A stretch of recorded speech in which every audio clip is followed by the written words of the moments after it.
the plan for today's classes will be covering the questions related to programming, data structures, and algorithms that has been asked in the GATE 2024 Data Science and Artificial Intelligence paper. Okay, yeah. So let's get started. Yeah, so let's discuss the first question. It's related to MCQ. It's a 1 mark question. So consider performing DFS on an undirected, unweighted graph G starting at vertex S. For any vertex U in G, D of U is the length of the shortest path from S to U.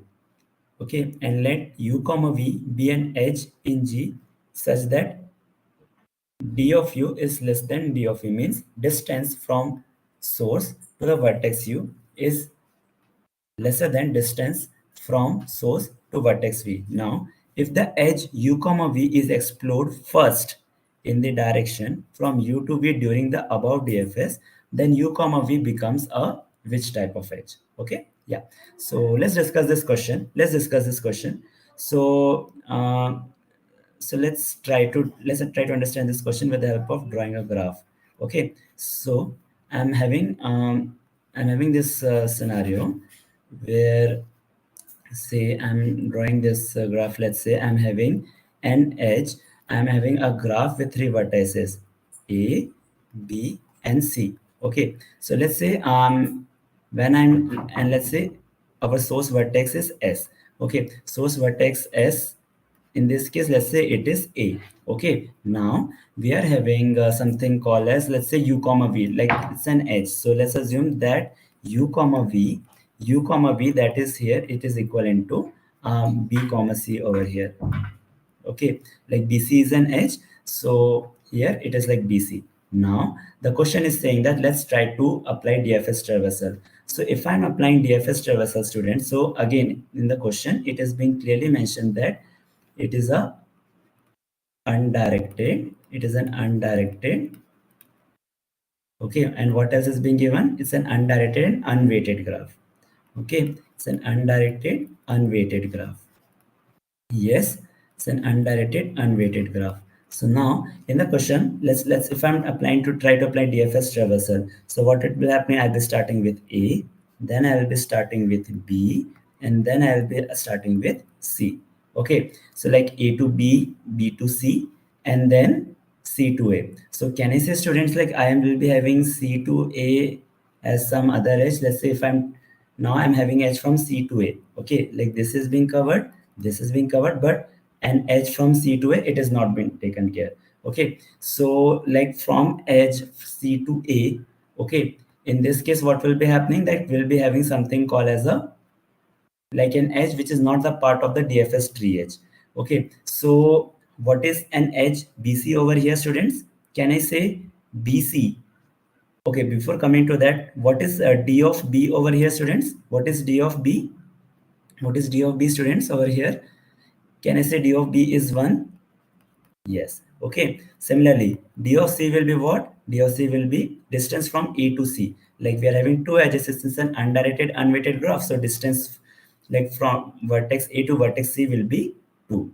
Okay. So can I say D of B is less than D of C? Yes. Can I say that D of B is less than D of C? Yes. Yeah. So what is an edge? What is the edge BC over here? What is the edge BC over here, students? Can I say BC is a, come on, BC is a tree edge.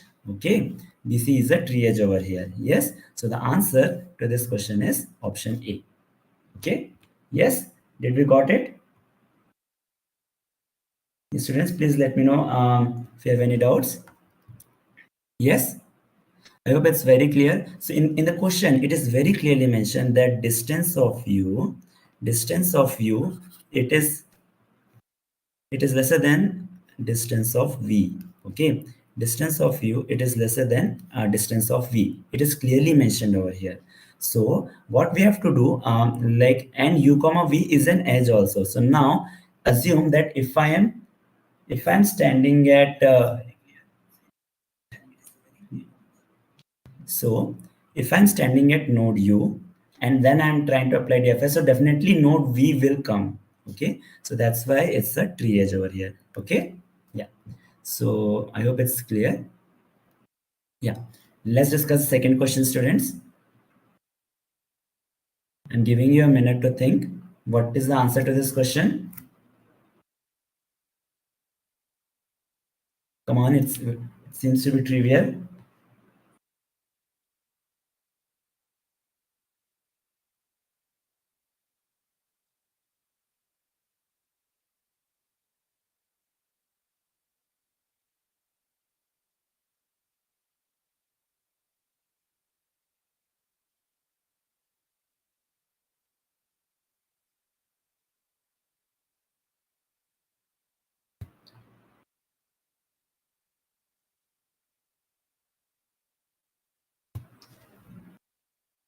Yes. Shall we discuss, students?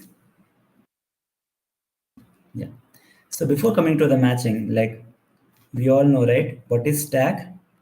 Like stack follows the principle of, come on, last in, first out. Okay. Is it clear? Is it clear? Stack follows the principle of last in, first out.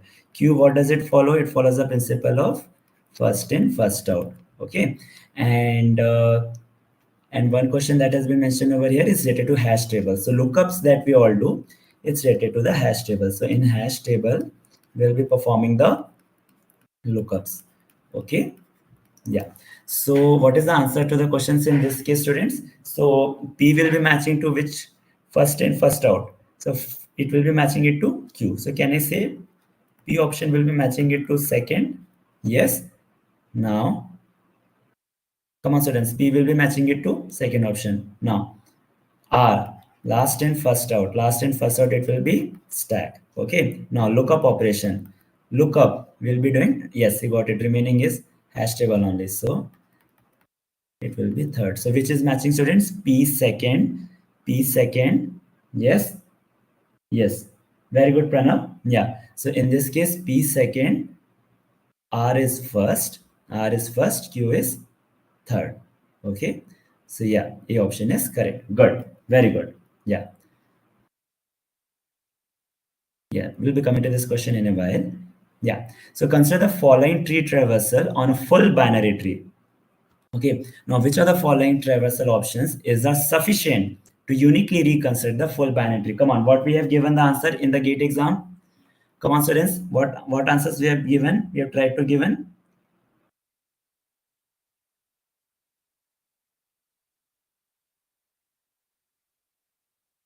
Think, students, think. Okay, let's discuss in general. Let's discuss in general, students. So if I'm having something called as a any binary tree, okay, if I'm talking about general binary tree, okay, if I'm talking about general binary tree. So, and if I'm providing you three traversal in order, pre-order, and post-order. Okay. So, how to unique for any binary tree? For any binary tree, what will be the like which two traversal I require to uniquely construct a tree? Come on, come on, students.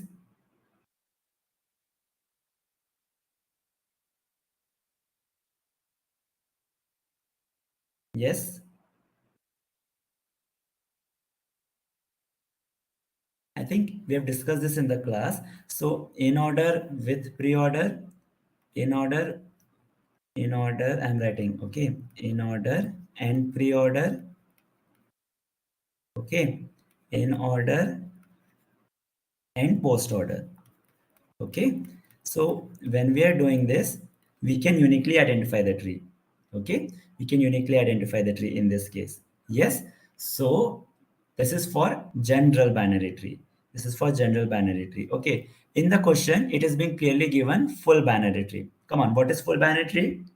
Yes, very good, Pranav. In order is definitely necessary. Okay, now, yes, so in order is necessary. So this is the context of full binary tree. Any idea, students, what is full binary tree? Come on, what is full binary tree?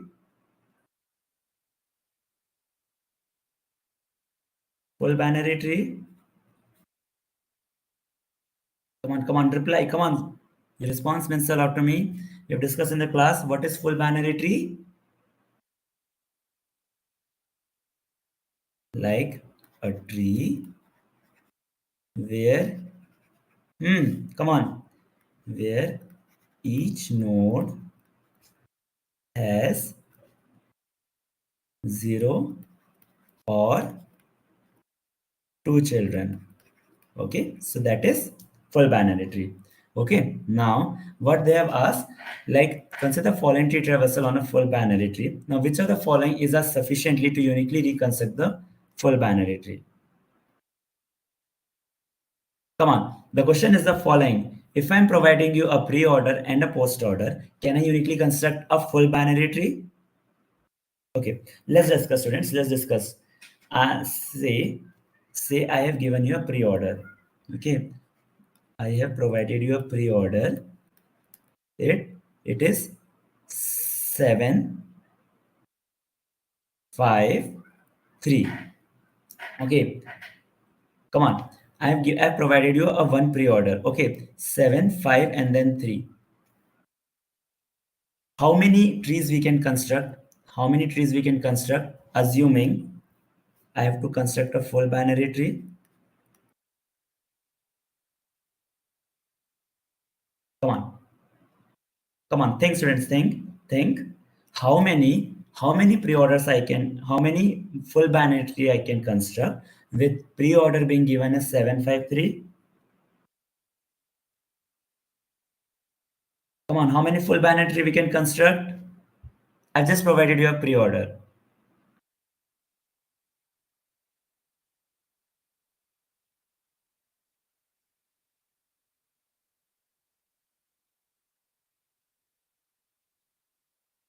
Think.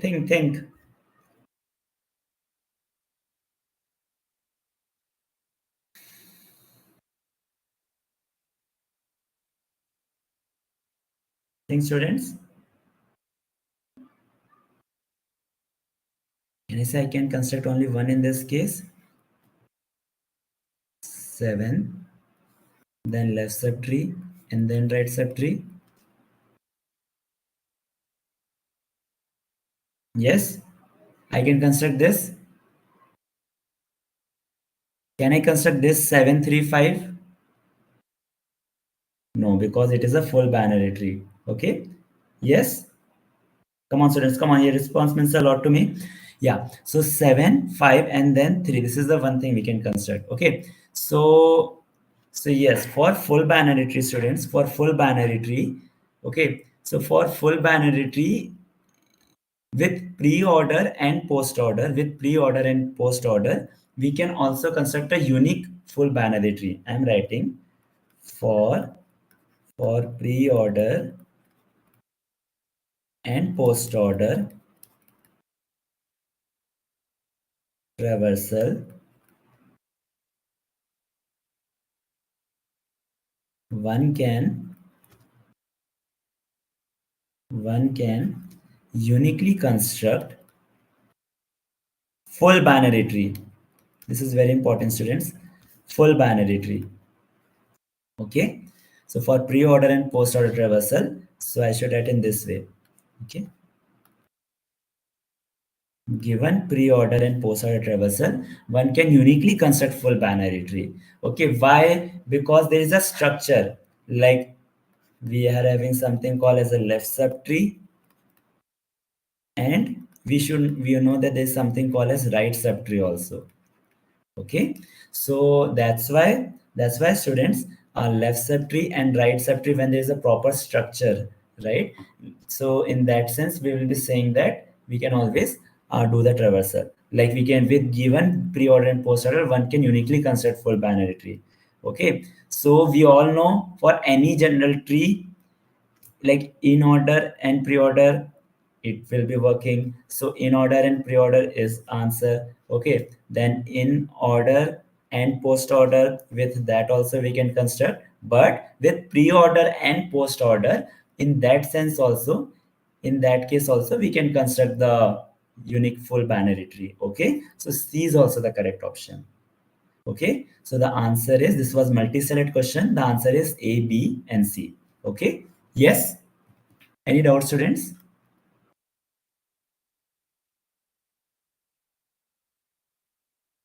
Please let me know if you have any doubts.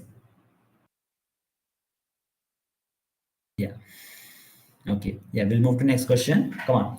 Consider the following like sorted array of integers in ascending order using in-place quicksort algorithm that uses the minimum number of swaps performed during this quicksort operation is, come on, see what elements we have been given: 60, 70, 80, just a moment students, 90 and 100. Okay, so we have been given this sequence. Now the scenario is that we have been given this case. Now the context is the following, that last element we have been selected as pivot. So how many swaps has been performed? So since this array has already been sorted, so will there be any swaps performed? Comparisons will be happening, but will there be any swaps performed? No, no swaps will be performed. So in this case, the answer is 0. Why? Because the array is already sorted. Okay? Yes.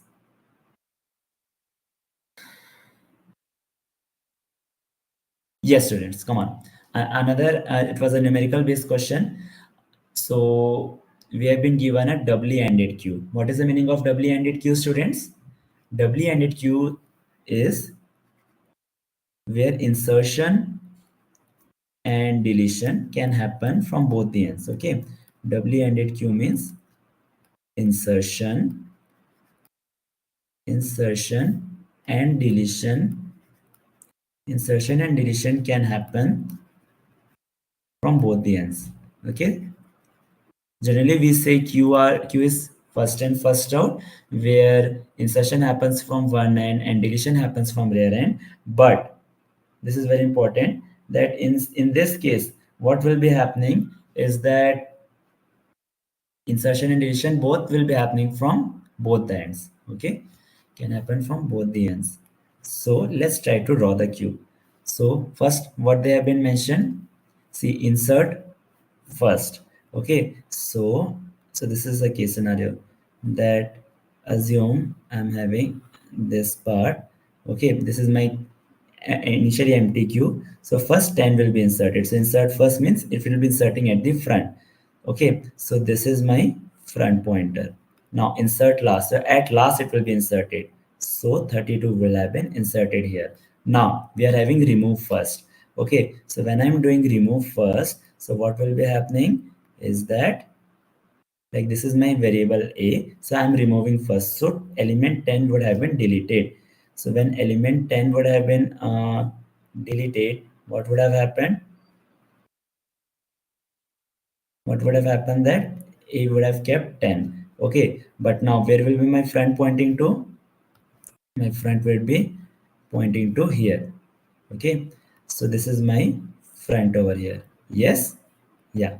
So this is my front. Now insert last. So at last I'll be inserting 28. Okay. Now after that I'm inserting 17, which is also at last. Okay. Now what is happening? Remove first. So front where it is pointing, like it will be pointing here. So 32. So 32 would have got deleted. Okay. Now front would have come here.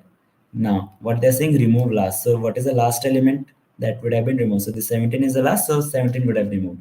So, at A, like for initially it would have been 32, and then it would have been 17. So, what is the value of A, students? The value of A is 17. Okay. I hope you all got it correct. Yes. Yeah. Okay. Come on. So one basic question, next question is one related to the Python programming. Okay. Yeah. So let's discuss the question, students. Please, I'm giving you time to think about it.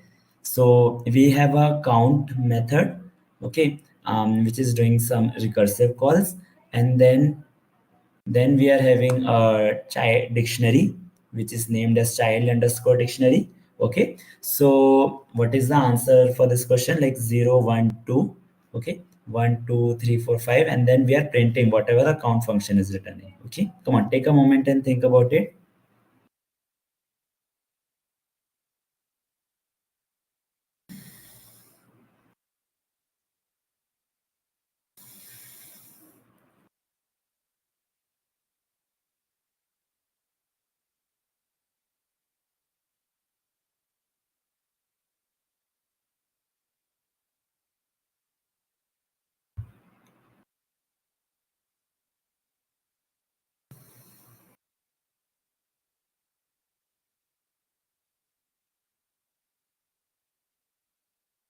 Shall we discuss? Come on, what is the answer you have given in the exam?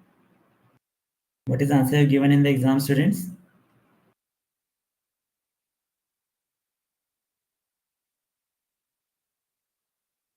Yeah.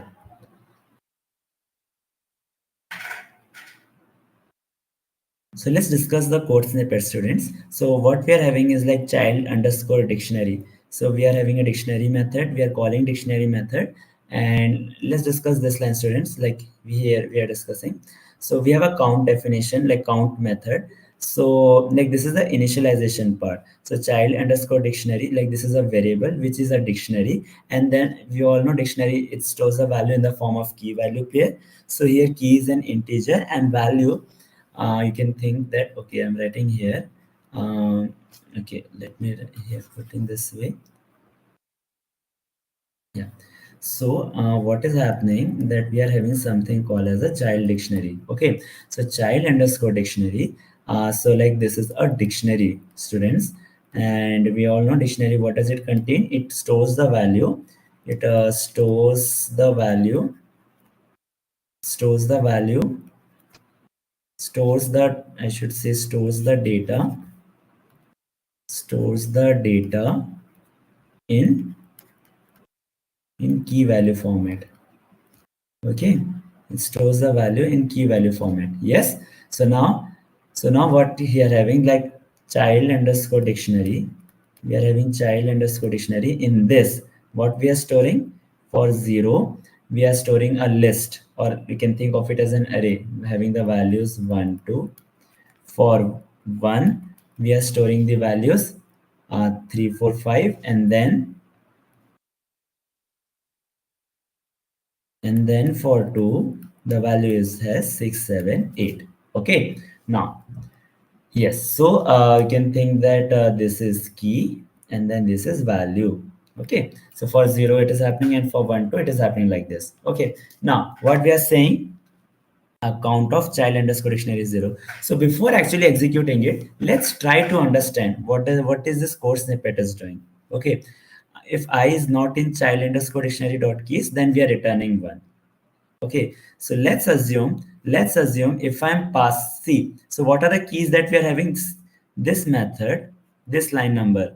So this is line number I. So line number one says that for given key 0, like 1 comma 2 is the value. Okay, so we are checking if we are passing any I which is not in the key, then I'll be simply returning 1. Is it clear? Is it clear what I'm saying? That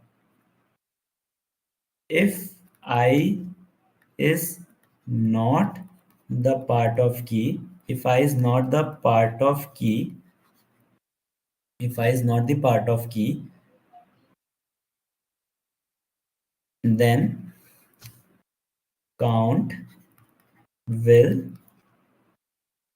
count will return 1. Okay, yes, yeah. So that is one thing. So example, say if I'm passing 3 to the method count, so what it will be returning 1, because the what keys I'm having, 0 1 2 only. Okay, so 0, so keys are 0 1 and then 2. Okay, keys are 0 1 and 2. Okay, so now the context is the following, that keys are 0 1 2, and for 0 we are having this. So let's say if I'm passing 3 to the count, say if I value 3, what method I'll be what value it will be returning? 1. For 4, what it will be returning? 1. For 5 will be returning 1. So like this it will be happening. Okay, yes.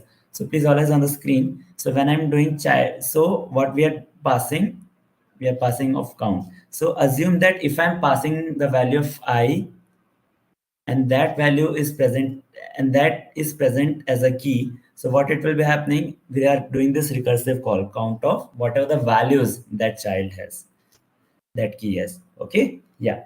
So what it will be happening, that we are having 0 1 2. Okay, so 0 1 2. So first we are passing with 0. Okay, so we are passing it with 0. So child underscore dictionary will have 0. So it will check, is 0 is a part of key, is 0 is a part of key. Line number 1, students, is 0 is a part of key? Yes, 0 is a part of key, so it won't be returning 1. So I'm having answer variable. Answer variable, this is being initialized as 1. Okay, so what it will be happening, that answer is initialized to 1. So if I'm passing count of 0, like count of like a dictionary with value as 0, so what it will be happening is that, come on, what it will be happening, will be passing 0. Okay, so answer, so that it will be returning, it will be returning 1 plus count of keys, so count of dictionary of 1 plus count of dictionary of 2. Is it clear? Is it clear? 1 plus count of dictionary of 1 and plus count of dictionary of 2. Now if I'm passing count of dictionary of 1, okay, now let's assume, yeah, so let's assume this is 1 and then this is second. Okay, so now this 1 and second are there, so we have to compute. So let's compute 1 over here, students. Okay, so when I'm passing count of dictionary of 1, so what it will be happening, again I'll be using answer, it will be initialized to 1 and then dictionary of 1. So now it will be 1. So this method will be returning as good as, like, return 1 plus count of keys. So what are the values of 1? It will be dictionary of, like, 3 plus count of dictionary of 4 plus count of dictionary of 5. Okay, yes. So now count of dictionary of 3, what it will be returning, is 3 a part of key, is 3 the part of key? No, so it will be directly returning 1. Okay, so I can say that this will be returning 1, this will be returning 1, and then this will be returning 1. Why? Because they are not the part of key. So can I say count of dictionary of 1, it will be returning what? 4. Is it clear? Similarly, count of dictionary of 2, can I also say that it will be returning 4? Yes, can I say, students? Yes. So what will be the, because again 2 will be, so again I am writing it, no problem. So I'm just explaining it in detail. So now let's compute count of dictionary of 2. So count of dictionary of 2, how it will be happening? So again answer will be initialized to 1. So we'll be doing return of 1 plus count of dictionary 6 plus count of dictionary 7 plus count of dictionary of 8. Okay, so 6, again it will be returning 1 because 6 is not present as a key, so it will be returning 1, this will be returning 1, and this will be returning 1. So what will be the answer? 4 times 1, so 4. So this also will be returning 4. So what is the answer? 1 plus 4 plus 4. Hence D is the correct option. Okay, I hope you marked 9 in the exam. Yes, yeah. Yes, students. Another question. Question number 39. Consider the function compute s of x whose pseudocode is given below. So s of 1 is initialized to 1. For I is 2 to length of x, s of I is 1. So this is the question. So what is the answer to this question, students?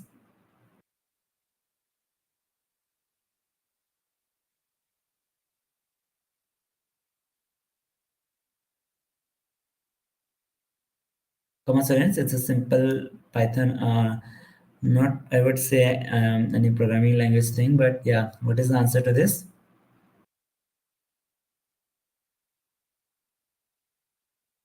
Okay. Think in this manner, students, that we are having array S of I is being given. So we have been given an X array, which is being initialized to the value like this. Okay.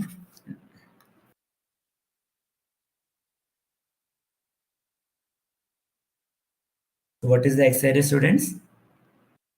635410. 635410. Okay, so this is the X array they have given, and similarly assume that we have been given an S array also. We have to return an S array, and initially they have told that S of 1 is initialized to 1. Okay, so let's read the code snippet, students. So what is happening that whenever we are entering this loop, whenever we are entering this loop, okay, so what is happening that first we are making S of I initialized to 1. Okay, so can I say that for all the elements from 1 to n, initially all the values will be 1? Do you all agree with me? Yeah. So what I'm planning to do is like all the elements first will be, let's say, initializing it with 1. Okay, now what is being question given that if x of I minus 1 is less than equal to ith index, means if the neighbors, you can think in this manner like I and I plus 1. Okay, now I and I plus 1, what does it mean? That if array of I is less than array of I plus 1. Okay, here they have given I minus 1, started from I minus just 1. So what they are doing, then they're doing S of I as like current value plus previous value. Okay, so that is that, and we have to return the S array. So let's discuss, students. So we have started with second index. Okay, so first initially it is initialized with 1. Now we are at this index. So now we are checking, is 6 is lesser than 3? No, so it will be 1 only. Is 3 is lesser than 5? Is 3 is lesser than 5? Yes. So what is happening? S of I is S of I plus S of I minus 1. So 1 plus 1. So this guy will be 2. Okay, yes, come on. So now we have completed this part. So now we are at this index. Now is 5 is lesser than 4? No, so we'll keep it 1 only.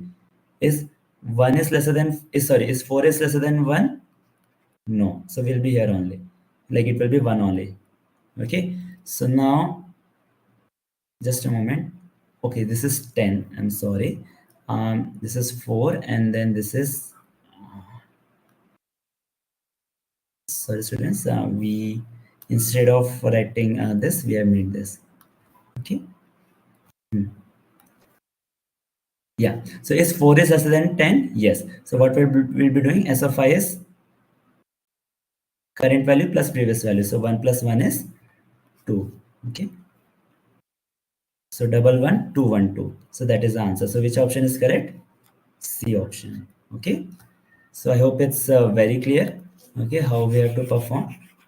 Yes. Yeah. Okay. Yeah. So let's discuss the next question, students. Yeah. Very trivial question, I would say. Let f of n denote the maximum number of comparisons made while searching for an entry in a sorted array of size n using binary search. Okay. So yeah. So we have been given like in short terms, we have to identify what is the recurrence relation to find the like element in the binary search. So how it is happening? Come on, how we write the recurrence relation of binary search? Like we say, right? T of n is like first, like either the element. First we compare the middle element. Okay, first we compare the middle element and identify if it is the element that we're looking for. If it is not, it will be either in the left half or right half. So that's why we have divided our we divided our problem into sub problems. Okay, we have divided the problem into sub problems, and this is one is for comparison. So um, this is the way binary search works. So which option is correct? So yes, A is correct option. Okay, yeah. Come on, students. Yeah, let's another programming question in Python. Yeah. So what is the answer to this question?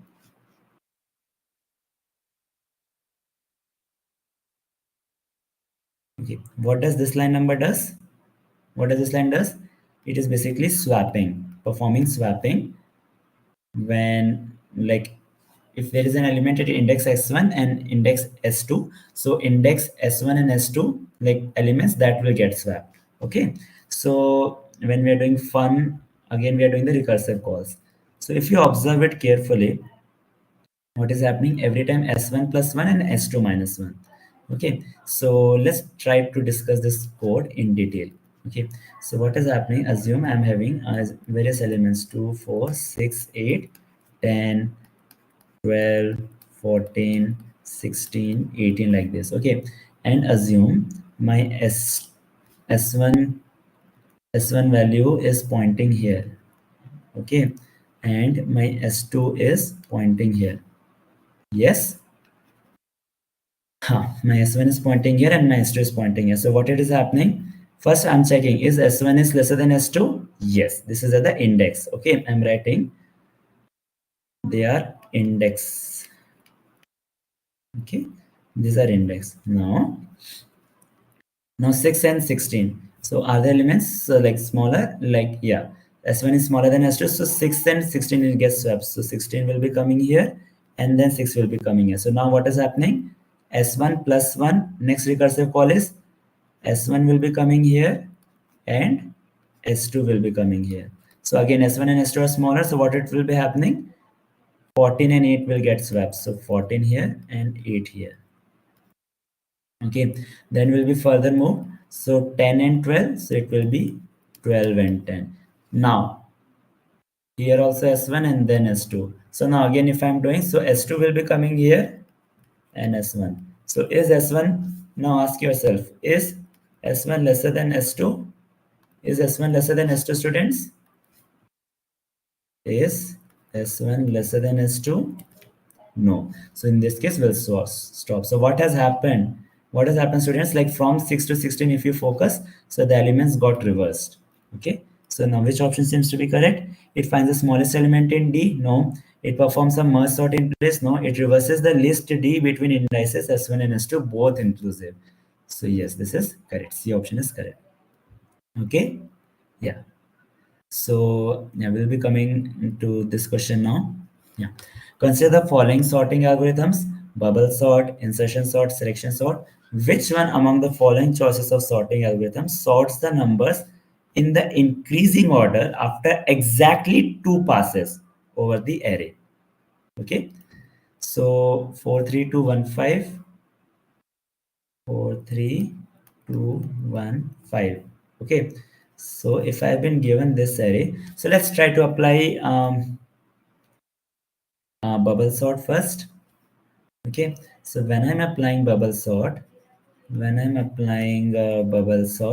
so how it works, like it compares the adjacent elements. If the next element is greater, next element is smaller, it will swap. So like 4 and 3, first it will be swapped to 3 4, then 3, like it will be swapped like, so after in first iteration, how bubble sort will look, it will look like this, like 3 1 2 4 5. This is how it look after first pass. Okay, in the second pass, how it will look? Sorry, in the it is given 43215. Okay, so when you do bubble sort, right? So 43215 we are having. So 4 and 3 it will be swapping. So 3 4. Yes, there's a mistake over here. So when you will be doing first pass, right? So it will be like 3. Let's do it. Let's go one by one, students. No problem. So how it will be happening? Like 4 and 3 first it will be swapped. So it will be 3 and then 4.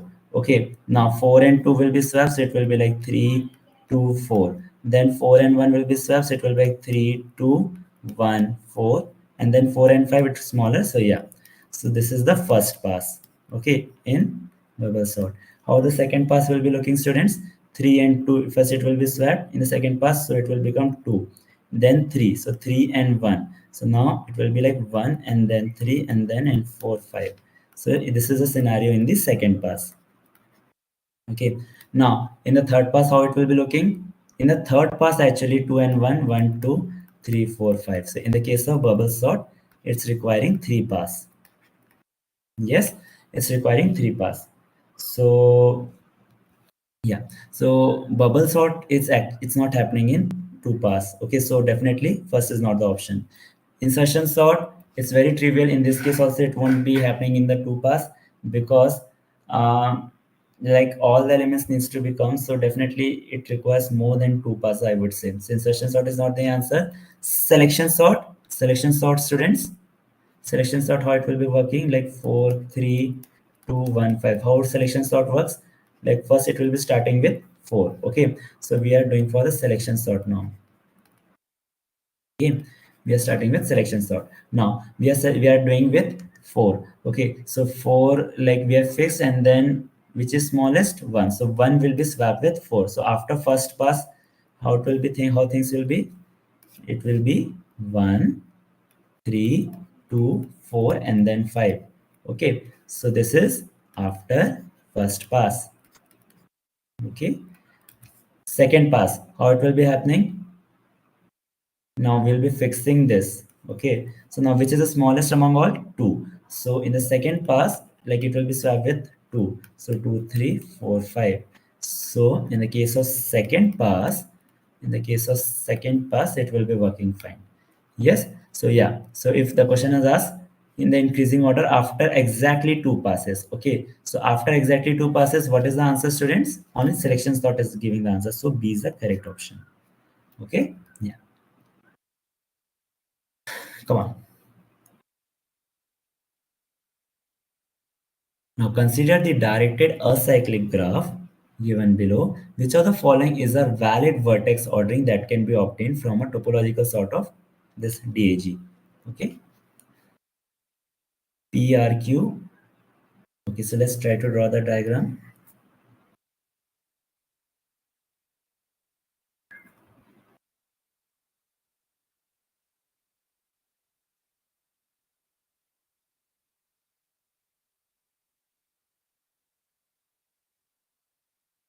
So I hope you have PRQ.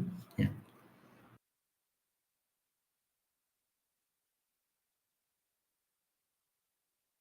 yeah.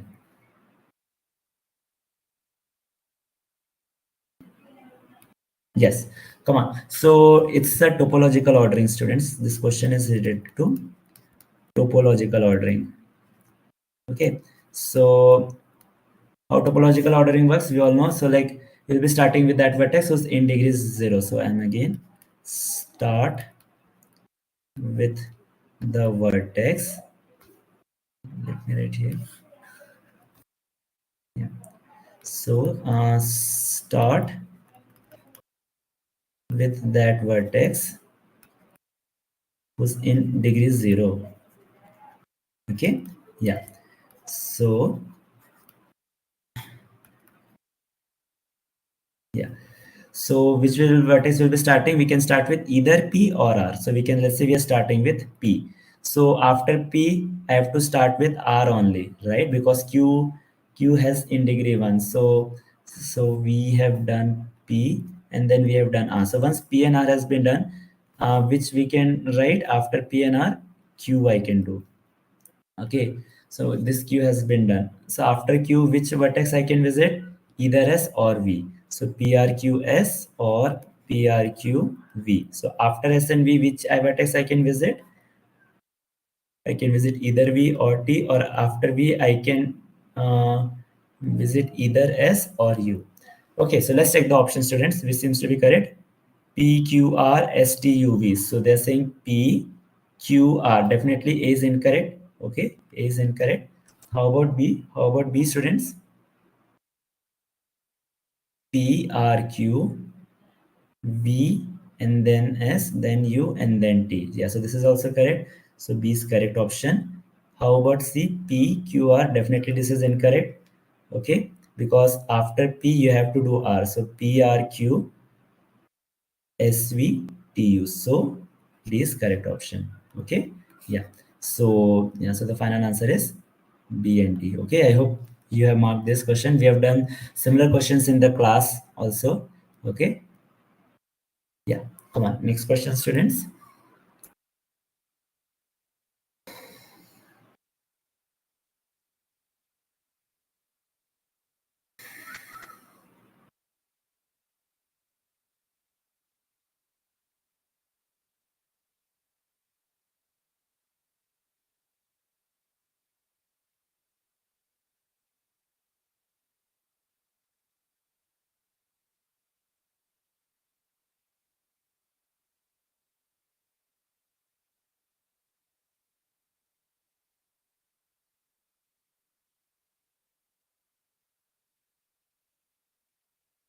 Yes, students, what answer we are given in the exam?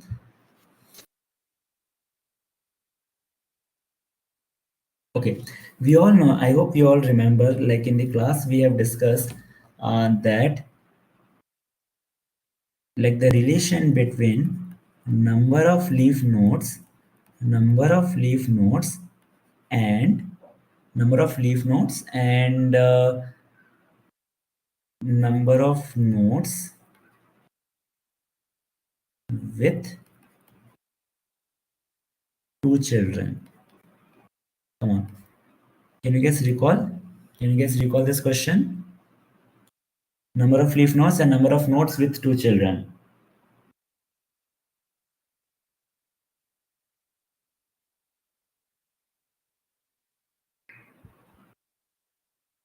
Students, can you hear me?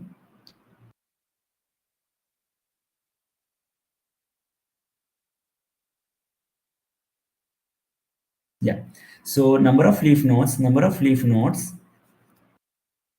Say if I'm representing it by L, and then if I'm representing number of nodes with two children. So we have a formula, students. We have a formula which says that L is equals to, come on, number of nodes is equals to L is equals to I plus 1, where I is number of nodes, where I is number of nodes with two children. Okay, so we are having something called as L is equals to I plus 1. So now what they're saying that which of the following statements is are always true. So is L is less than equal to I plus 1. Here I is what? I is having both the values. So when they are saying L is less than equal to I plus 1, so here I consists of two values like I1 and I2, you can think, where I1 is having nodes with one children and I2 is having nodes. I2 is having nodes with two children. Okay, so what I'm saying, L is equals to I plus 1. So they are saying that L is less than equal to I plus 1. So yes, A is correct in this case. Why? Because I is consisting of both nodes with one children and nodes with two children. Okay, yeah. So that's why the answer in this case, students, is, come on, the answer in this case this is like at least like A is correct over here. Okay, yeah. So let's check the B option. Let's check the B option, students. What is B? B is saying h plus 1 is less than equal to n, which is less than equal to 2 power h plus 1 minus 1. So yes, I think this concept we have discussed in the class. So what does this mean? What does this mean, students? That see, what is the meaning of height of a tree? Height of a tree, you can define it as maximum distance of the root node, maximum distance of root to leaf node. Like there are so many leaf nodes, so whatever the maximum distance from root to that leaf node is at the height of the tree. Okay, so what they're saying is that h plus 1 is less than equal to n, which is less than equal to 2 power h plus 1 minus 1. Okay, yeah. So what is the height? Maximum distance of root to leaf. So what will be happening is the following. See, if I'm having this scenario. So what is the height of the tree? Height is 3. Okay, so now what is the total number of nodes? What is the total number of nodes, students? Total number of students is, no, sorry, I'm sorry, total number of nodes. Total number of nodes is 4. Okay, so what they're saying, like, can I say which is n? So like this is minimum. Do you agree? This is minimum. Okay, so let's say if I've given you height of the tree as h. Okay, so this is the minimum number of nodes with height being given as 3. Okay, so 4 is minimum. Okay, what is the maximum number of nodes, students? Maximum, what is the like maximum number of nodes? Maximum number of nodes with given height h. Come on, what is the answer? I have given you height h. So what can be the maximum Number of nodes with respect to h, with respect to h, students. Okay, think from examples. So let's say if I'm being given height as 2, height as 2. So what is the number of nodes in this case? 2 power, like 7 nodes, right? This is 7 nodes. So how I got 7? Like 2 power h plus 1 minus 1. Okay, so yeah, so this is the maximum number of nodes. If you put h as 2, so if you put h as 2, so like 7 is the answer. So 2 plus 1, 3. So 2 power 3 minus 1. So 7 is the answer. Okay, so yeah, so again, minimum number of nodes is, can I say minimum number of nodes is n plus 1 and maximum number of nodes is, sorry, I should not say n, I should say h. Okay, so it is h plus 1 and maximum is 2 power h plus 1 minus 1.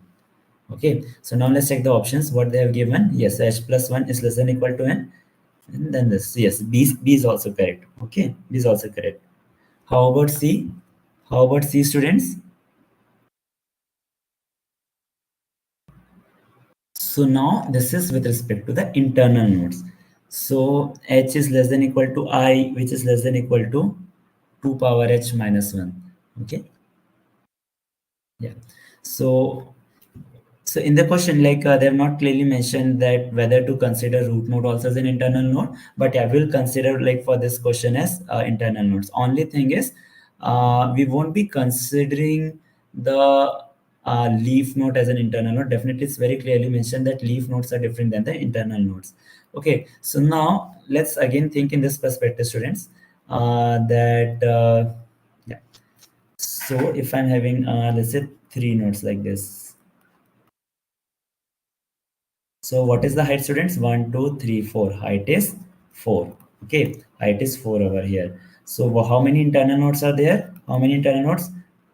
1, 2, 3, and 4. Like fifth is a leaf node. So how many internal nodes are there? 4. So can I say this is the minimum case? Minimum case, students? Like h is less than equal to I. This is the minimum case. Yes. What will be the maximum? Maximum number of scenarios? It will be like this. Okay, so like if I'll be just filling, like excluding the last level, okay, excluding the last level, if I fill all the nodes, so how many nodes will be there? It will be as good as saying 2 power h minus 1. So this will be the maximum number of internal nodes. So yes, in this case, C is also correct. So yes, for this question, the answer is A, B, and C. Okay. Yes, any doubts, students? Any doubts? Please let me know. Yes, students? Any doubts? Yeah. Okay. Yeah. So yeah. So thank you so much, students, for attending this class. I hope that this class was very fruitful to you. You learned something new today, and like you got clarity on the questions, and we saw a good amount of questions today. And I hope we have solved as many good questions as possible. Okay, and yeah, thank you so much for attending the class. And yeah, we are always there to help you if you need any help, any guidance. Okay, so feel free to reach out if you need any guidance, support regarding interview preparation and any other things. So yeah, thank you so much. Take care. Bye bye, everyone. Good night.